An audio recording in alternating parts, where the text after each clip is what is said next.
Welcome to the August edition of the Compost Policy Pulse, brought to you by the U.S. Composting Council's Legislative and Environmental Affairs Committee and the Public Policy Program. I'm Linda Norris-Waldt, Public Policy Director. We're here in the dog days of summer. Let's hope, like our legislators, you are getting some vacation time. In the last week of July, the federal government announced new efforts to reduce emissions of superpollutants.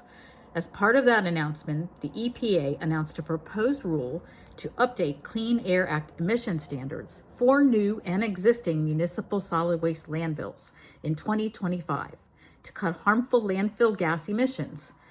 This move will turn even more attention to reducing food waste and composting inedible organic materials. And this would be the first update to Clean Air Act emission standards for landfills since 2016. Interesting, the same week of the announcement in Houston, it was reported that 3 local landfills make up 78% of the methane being emitted by Harris County, Texas, after a study by Air Alliance Houston, a nonprofit group. We look forward to the continuing opportunity for compost to not only keep methane-emitting organics out of landfills, but to sequester carbon when compost is put to good use.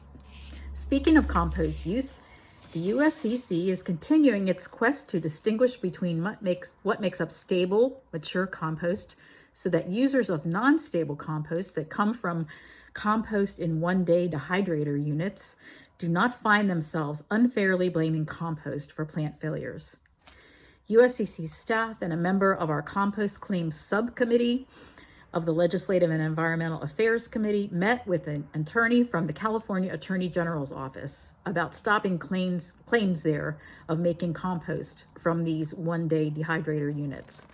Unfortunately, the AG's office will not take up our claim, but we are turning to other states to see if they'll be more amenable. We've been excited to see 2 more tours of state and federal legislative staff at compost facilities happen in the past month. Thank you to Brian Orrock of Spotsylvania County, Virginia, and to James Huffer and his team at the Dayton Food Bank in Ohio. They both had summer tours of their operations recently. As you wrap up your summer, be sure to visit our Compost Action Center and be sure your name is on there so you can add your voice and receive notifications when we begin ramping up for more campaigns this fall. That way you'll be sure you're notified. Thanks, and have a good rest of your summer.